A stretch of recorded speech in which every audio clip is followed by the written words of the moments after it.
G'day guys and girls, and welcome back to another edition of Damo's Team Talk, coming out of round 16. It was a pleasing round for myself, and you'll see in a moment as to why. But first and foremost, before I delve into things, if you can give us a like, give us a subscribe, as I flick across to the next screen here, and you'll see that we're currently on 851 subscribers, which we're absolutely stoked with Liam and I. We are in our pursuit of hitting the 1K mark before the end of the season. So what's that? It's 149 subs off that mark.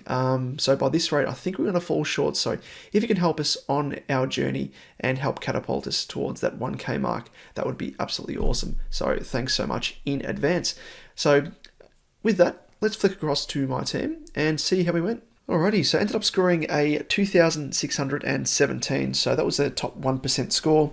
In terms of ranking, again, I've been teetering on the rank or knocking on the top 1K for about 8 weeks now, and I thought with that score, it was well above par, and I thought that was going to get us into the 1K, but alas, we're still knocking on the door, but at least we're closer than ever. This is actually the highest rank that we've had all season, so that's pleasing to see. Went up in rank 414 spots to now sit ranked 1,058th overall. Team value climbing up there as well, which is always good. Don't know how it compares with other teams out there, so let us know in the comments below as to what your team value is. It's, I guess some indicator as to, the strength of your team with regards to primos and whatnot, and how well you've been able to accumulate cash across the journey.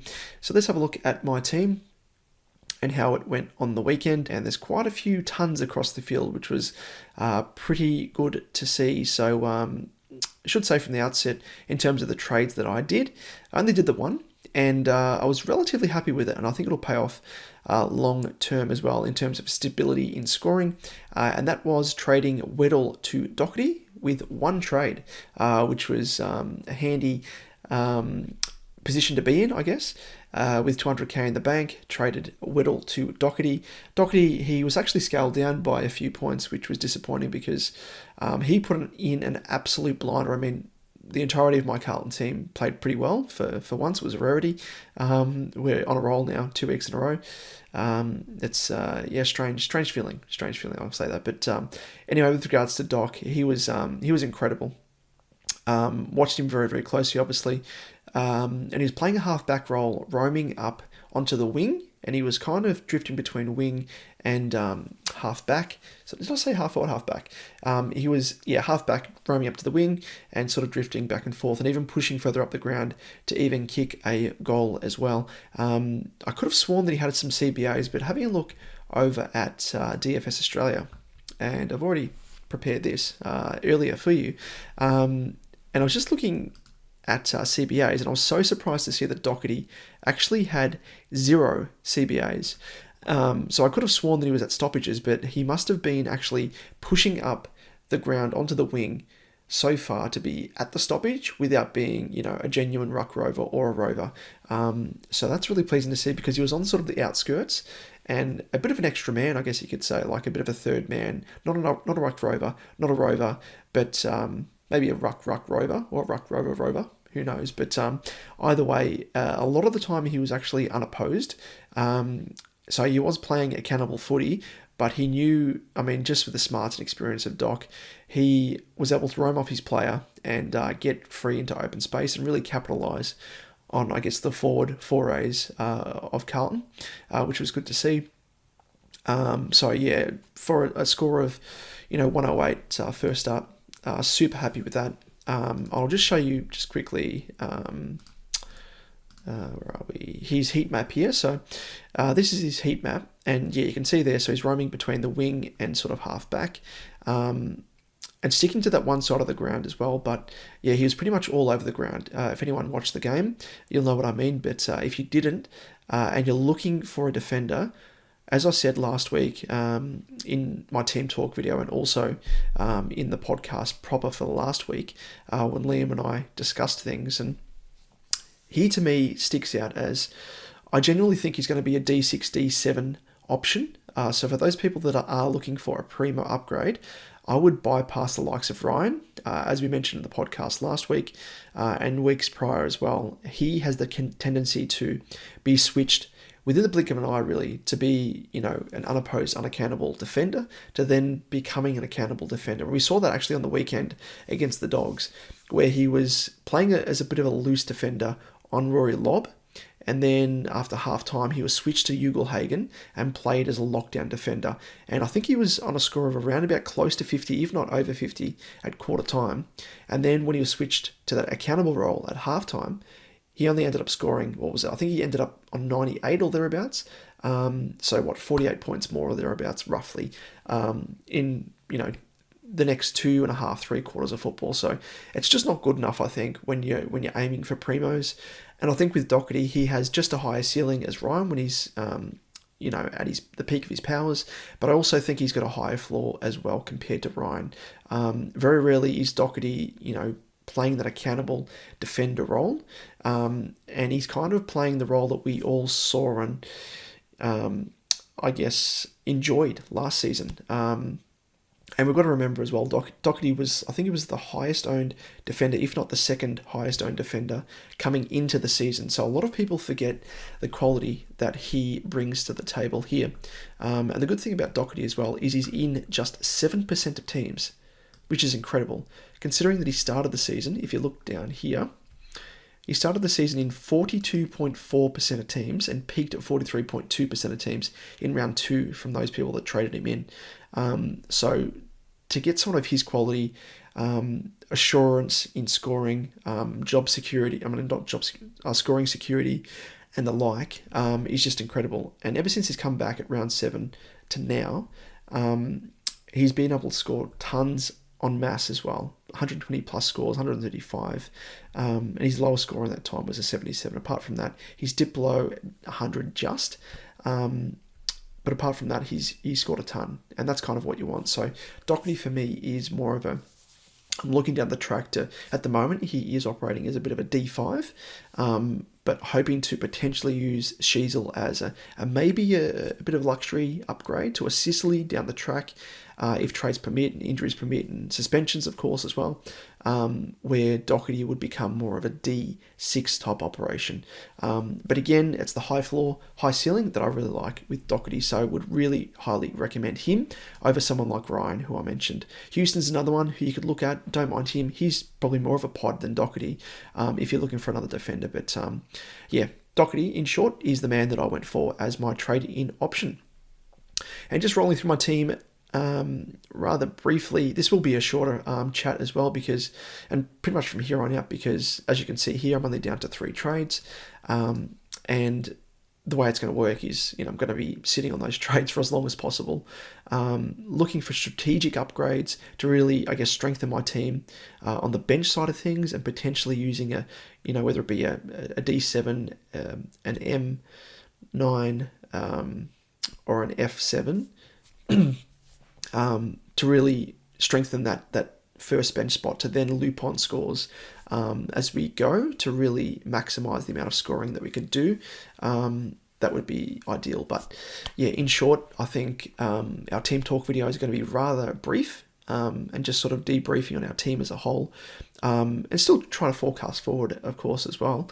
But we probably won't be doing many more trades from here on out until at least, it's round 17 at the moment. Last round's around 24, so there's 7 rounds to go, and I think I probably won't trade until maybe 3 weeks time, potentially, where you've got to trade every 2 weeks, thereabouts. But again, 3 trades, I'll probably go down to 2 trades this week, and I probably should get into that in a moment. So let's just briefly run through my team. Nicky Dacos, 149, he was a nice captaincy option.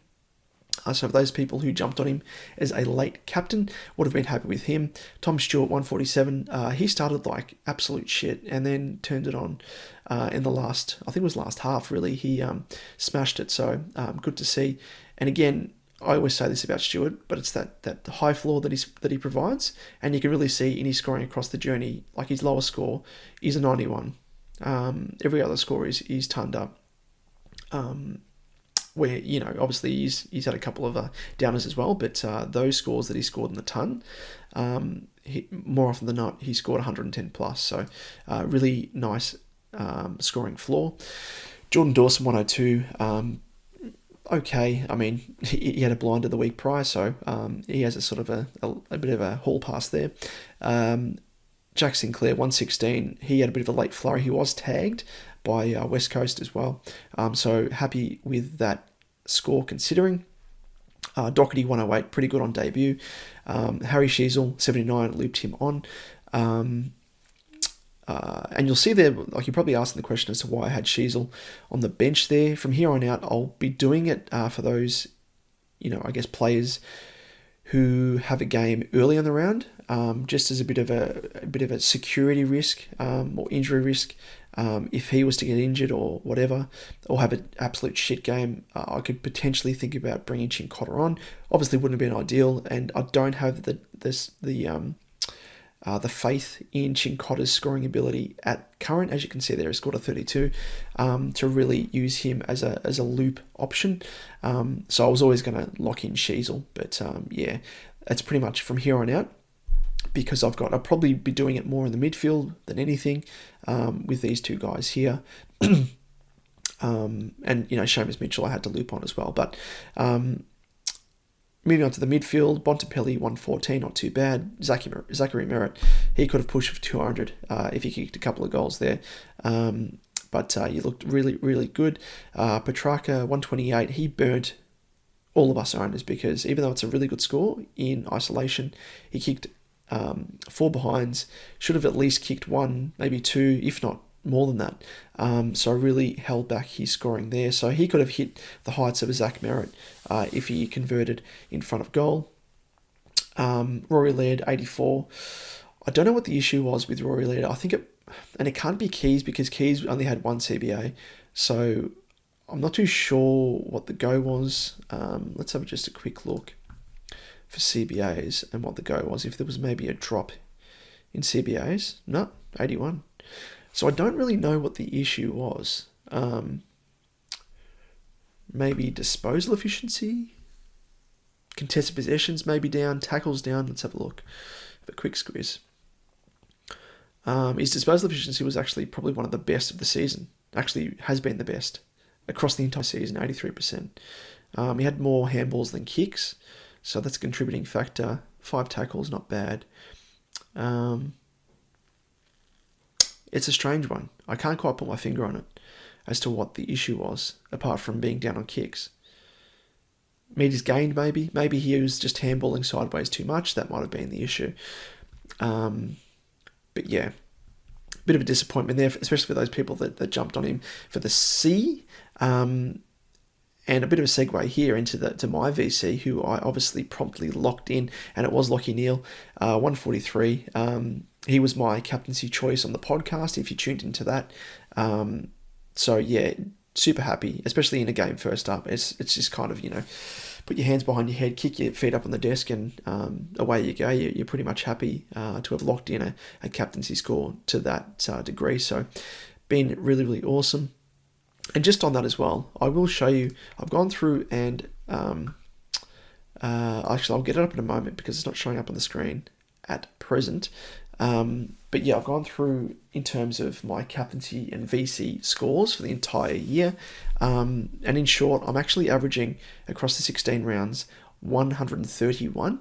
And that's actually including Laird's 50 in round 1. So it was a nice bounce back from that. But discounting Laird's game in round 1 across the 15 rounds after round 1, without Laird there, a 136. So yeah, I'm pretty happy with my captaincy and VC performances to date. Knock on wood, it continues. Next we had Taranto. Again, disposal efficiency really let him down. I think he had 12%. It might have been a little bit more, but at one stage it was 12% disposal efficiency. It was just absolutely putrid. And again, he's part of the reason why he's more traditionally a fantasy player, but he's performing well to his credit this year in SuperCoach. But that was an absolutely putrid game. Doesn't perform too well historically against Brisbane, so it's just his. I guess he's the bunny, I guess, to Brisbane. But yeah, disappointing there. Everyone's got him though, so negates the or offsets the low score anyway, to really not really hurt you that much. Tom Green, 128, he was awesome. Especially those conditions, weak conditions really suited him. Sammy Walsh, 99, he got scaled down as well. It was pretty rough, I think. He was one of the best players on the ground for Carlton. Matty Johnson is 70, pretty handy that. Dev Robb as well, 75, happy enough with that. And these two guys as well, I think I'll probably keep a season-long injury and suspension cover. So yeah, happy with the way things have, the way the cards have fallen with those two. Tim English, 127, just absolutely smashed it. Rowan Marshall, 104. Probably could have done a little bit better against West Coast. He conceded quite a few points across the park, but especially to opposition ruckmen as well, so pretty disappointing with him. Kieran Briggs was hoping that he would have eked out a bit more of a score just to give us more cash generation. I was hoping he would have tipped over the 500k mark. Can't complain too much. He's already made us 243.3k to date and went up 28.9k on the weekend. And he is, I guess, forming the main part of this week's trade that I'll get into in a moment. You could potentially make another, as you can see there, another 21.5k against Hawthorn. But yeah, I think, if you are looking to trade, this is probably a good week to do it, if not next week. But yeah, I can't afford to wait, and I'll get into that reason in a moment. Josh Dunkley, 107. He was I was weighing up between Neil and Dunkley. Went with Neil just based on a hunch. I thought Neil was due. Dunkley was due for a downer because he'd had such good form in recent weeks.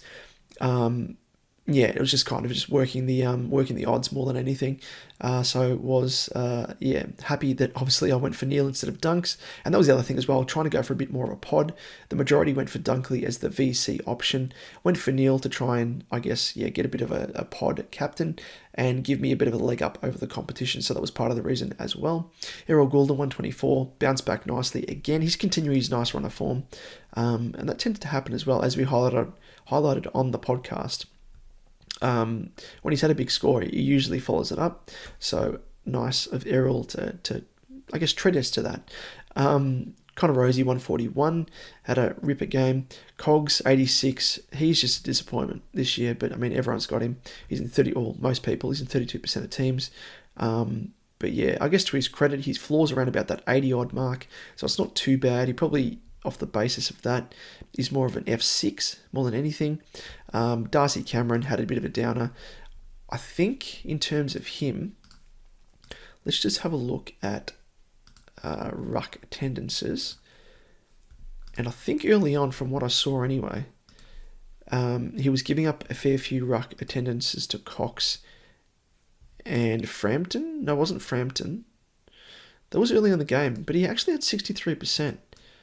So I don't know if he's just being outplayed by, maybe he was, by Wits, which was interesting because Collingwood absolutely smashed the Suns to the tune of 80 odd points or thereabouts. So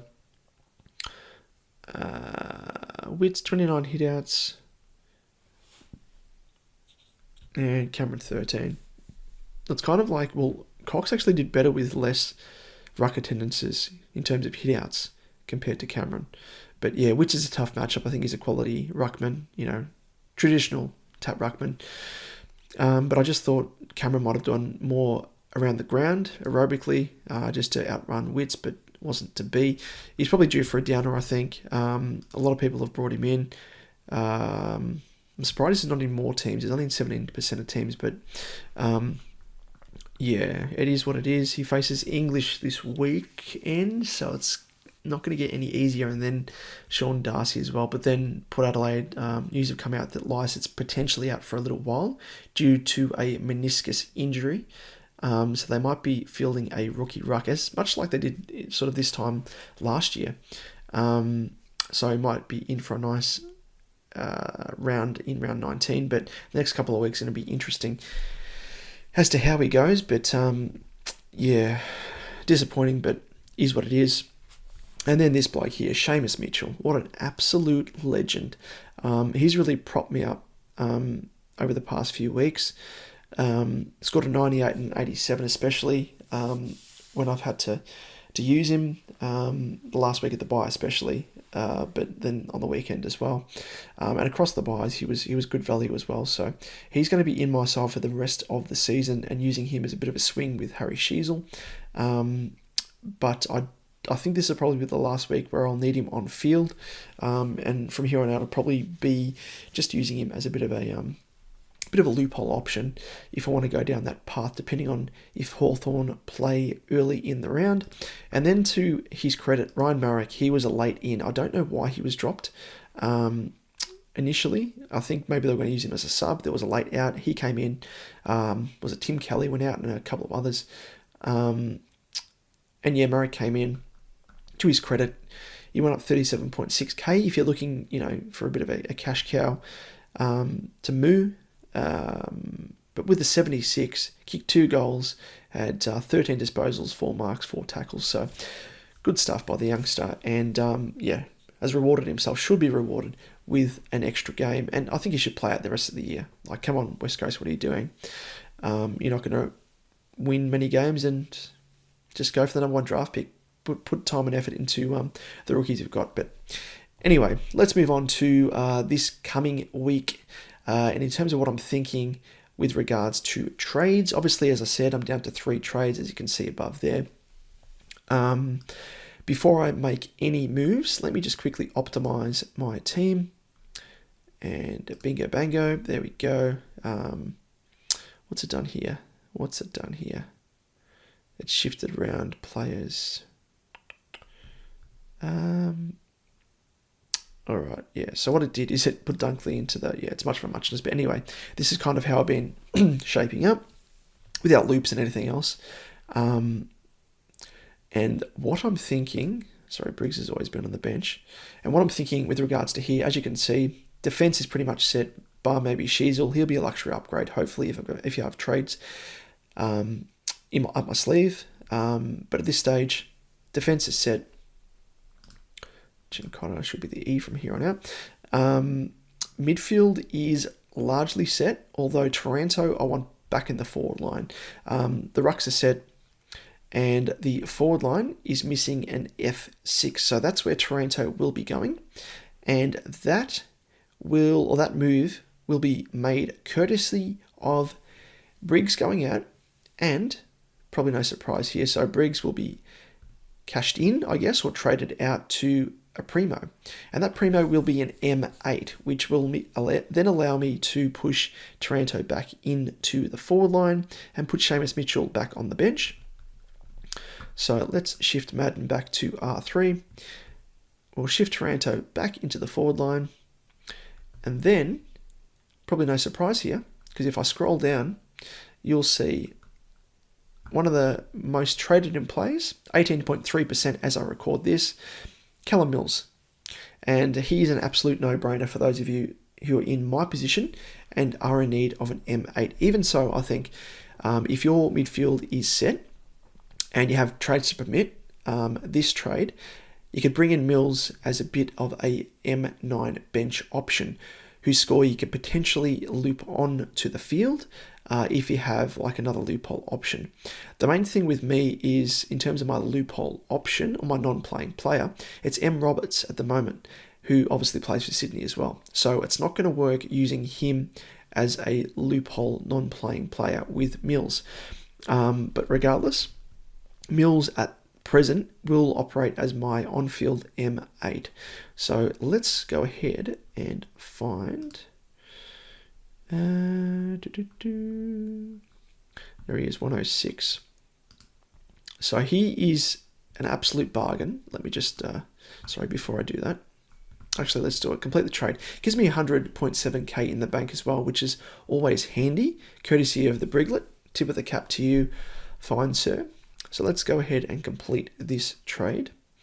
I really like the fact that it gives me money in the bank with my last 2 trades, because,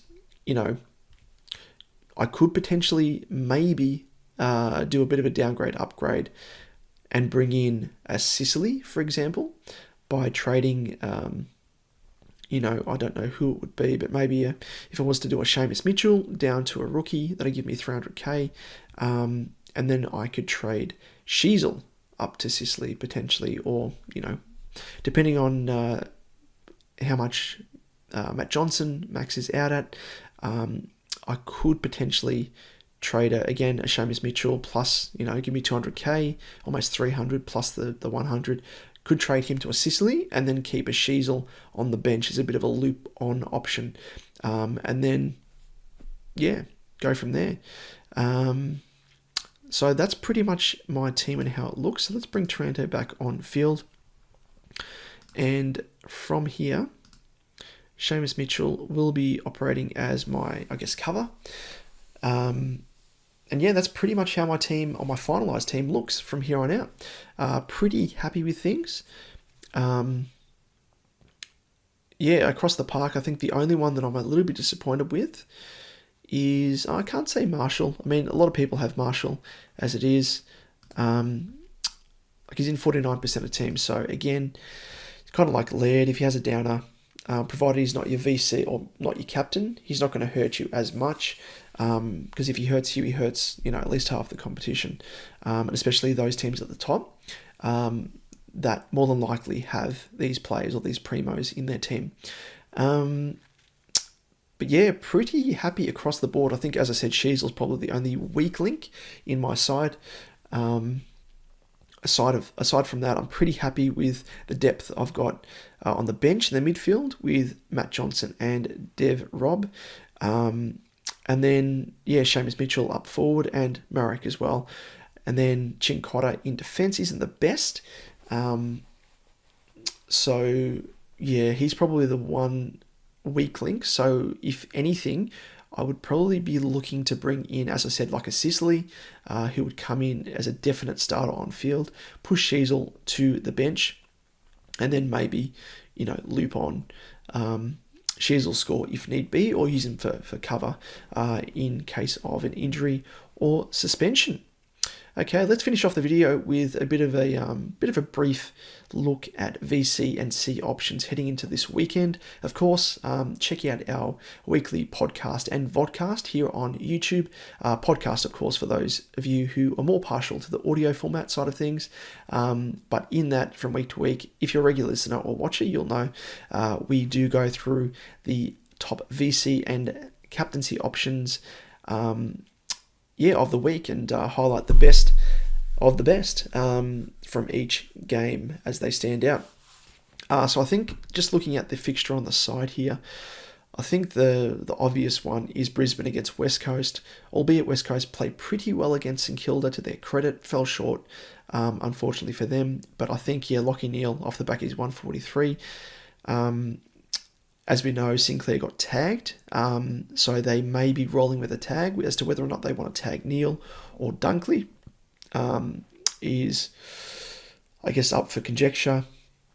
Dunkley is probably the other one to be a little bit worried about because he did go off in the third quarter, I think it was, with a bit of a calf complaint. Apparently it was a corked calf. Came back on field, and then he was promptly subbed when the game was pretty much wrapped up and in the bag for Brisbane. So I wouldn't be too worried about him, but knock on wood, he's able to get up this week. Otherwise, it's going to be testing the depth of, quality on people's benches for bench cover. But the other, possibility is maybe they rest him if he is suspect. They're playing West Coast at home at the Gabba. But hopefully that doesn't happen, but might be a bit of a blessing in disguise because for those teams that don't quite have the trades, and you wouldn't be trading in a player for a one week injury, but Seamus Mitchell I think is someone that I'd be quite willing to put on field for Dunkley if need be. So I think Neale is probably a straightforward VC option. I guess in terms of the games that follow,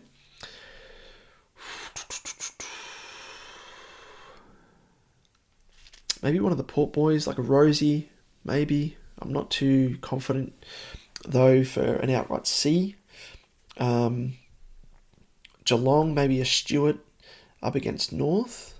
Just have a look to see if North concede any points to opposition defenders. North, yeah, they do actually, to general defenders.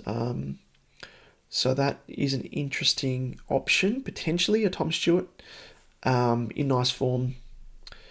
Essendon, Merritt, Adelaide run Keys with Merritt or Parrish, who knows. Carlton up against Freo. Do Freo concede points to opposition defenders? They don't. Well, they do slightly to general defenders, but Doc's more of a wing defender. So, nope. I think, and Bont, I guess, up against the Pies. How's he gone historically? 76, 92 on 125, bit of a mixed bag. But at least he scored a ton in every single game by round 3. And whilst he's, I guess they're teetering on VC worthy scores, maybe he's the one to put the VC on and then maybe the C on Neil. Otherwise, aside from those, do you want to run with Laird? A bit of a risk off the back of an 84. What are the chances of him doing that again? 97, 123, 143. So he has scored quite well against the Dons historically. Dawson. Let's quickly look at him. 73, 122, and a 97. He's kind of had a bit of a mixed bag of a season. Apart from the 149 against the Pies a couple of weeks ago. He hasn't really set the world on fire. Unless you look back early in the season. I guess that Dacos is probably the only other one in terms of early round players. And his past 5 weeks have been really, really good. Captaincy worthy scores 124, 123, 118 is close enough, 132 and a 149 on the weekend against Gold Coast. And I'm pretty sure he had some more time. So they're playing the Dogs, and the Dogs concede points to defenders, but he's more of a wing defender, if anything. And at the moment, I think he was playing more as an inside mid on the weekend. Let's have a quick squiz at that.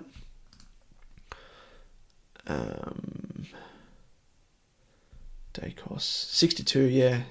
The past couple of weeks, actually, he's started to ramp up his CBAs as more of a traditional mid. I wonder if that will change off the back of, I think DeGoey is due back this week. So he might drop back down to that 40 range and play more of a sort of a high half-back role that he has been having, drifting up onto the wing and even pushing further past that onto the half-forward line. So yeah, I think either way, I think if he's playing in the midfield or in, as that, I guess, quarterback, half-back role, he's able to score no matter what. So there's no real worry about his role, I don't think, on the whole. So yeah, I think maybe he's an option. Maybe go a VC on the Friday night on Dakes into Neil the C. I think that's probably what I'll roll with.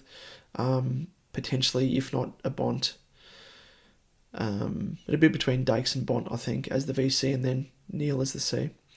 Yeah, in terms of the game first up, I'm not, again, Taranto, he's been in good form, but no, not going to trust him. And Goulden, you could potentially, and Mills, could you? Yeah. The one good thing with Mills as well I want to touch on is, for those people that are worried about him coming, I guess, losing CBAs, we all know that Warner did go out of the side, but it's actually emerged that Warner has a tear in his calf. It's not a strained calf, it's not a cork calf, it's an actual tear in the muscle. So he's going to be out for at least, I reckon, 3 to 4, if not more. I mean, first and foremost, to have the calf heal, and then to get, because he's going to be off his legs, and he's going to be lacking fitness. So he has to build that fitness back up again. So that's probably going to automatically tack on an extra week. So I reckon at minimum he's going to be at least 3 to 4 weeks out of the game. And Mills automatically came back in, played a full game, discount the previous week where he was subbed off and managed. 76% across the park. Actually, I like that uniformity of the numbers there by horse.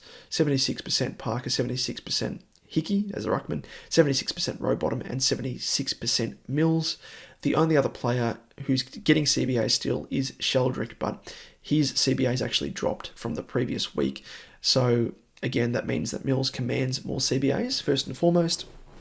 But I wouldn't be worried about him losing CBAs. As I said, Warner's going to be out for at least 3 to 4 weeks, I reckon, at a guess. Don't shoot the messenger, but I think that's just my guesstimation. So you can bring him in with confidence, I think.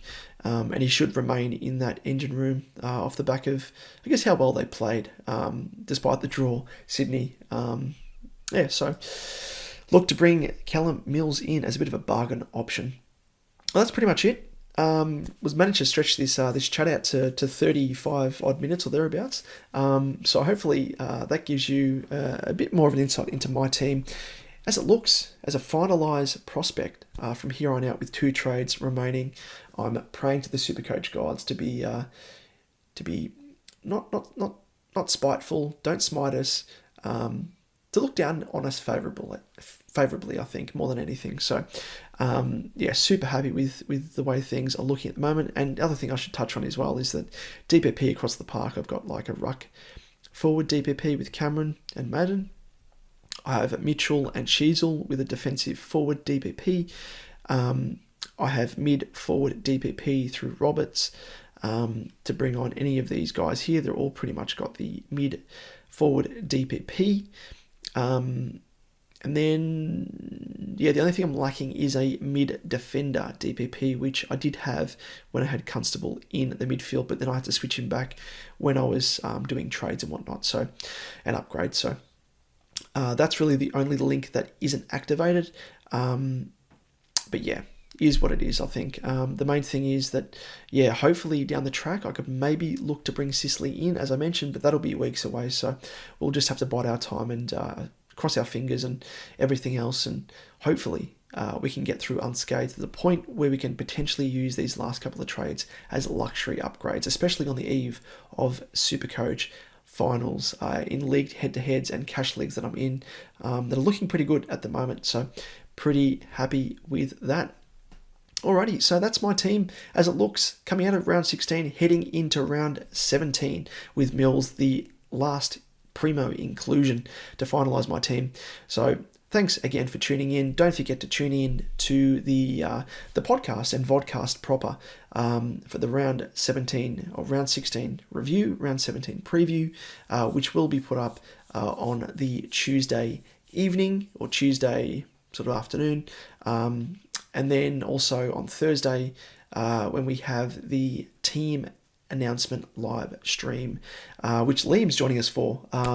With his new gig, he's able to join us from here on out, which is awesome. I'm not just sitting there waffling to myself and I guess twiddling my thumbs. So always good to have, bounce some ideas off someone else on the live stream.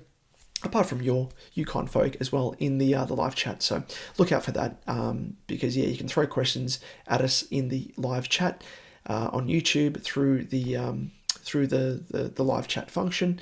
And joining the banter, of course. But anyway, folks, that is pretty much that for this edition of Damo's Team Talk. All the very best for the weekend ahead. We'll touch base again on the in the podcast and vodcast, and we'll see you then. Same time, same place. We'll see you then. All the best.